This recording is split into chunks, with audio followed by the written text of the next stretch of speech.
এই দুর্নীতি যে কত রকম, আমি শুধু দিয়ে একটা বিষয় সম্প্রতি অভিজ্ঞতা অর্জন করেছি বলে বলছি। ইউরোপ, আরব আমিরাতে গেলাম, সংযুক্ত আরব আমিরাত। আমাদের লোকের কাহিনী বর্ণনা করছিল তাদের অফিসে, বলছে আমরা তোমাদের কোনো ডকুমেন্ট আমরা বিশ্বাস করতে পারি না, এত ভুয়া।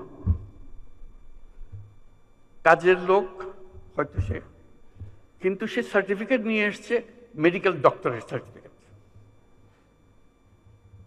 জলজন্ত আমরা দেখতেছি ডাক্তার হতেই পারে না, দেখা যাচ্ছে ডাক্তার না সে, কিন্তু সার্টিফিকেট নিয়ে এসছে ডাক্তারের সার্টিফিকেট। ওই ডাক্তারের সার্টিফিকেট নিয়ে চাকরি নিয়ে এখানে এসছে।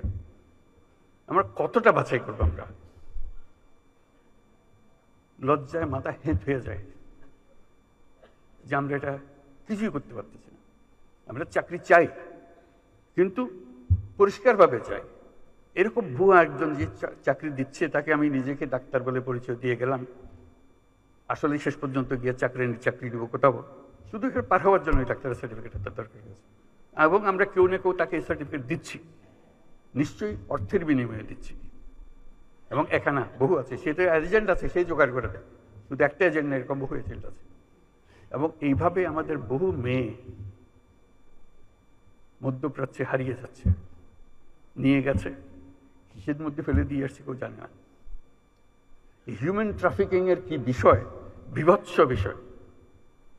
এবং মেয়েদের জন্য আমাদের মেয়েরা যাচ্ছে, তার কি অবস্থায় ফিরে আসছে, যদি সশরীরে ফিরে আসতে পারে, কত লাশ কোথায় চলে যাচ্ছে সেটারও কোনো হিসাব নেই। এই কোন দেশ বানালাম আমরা?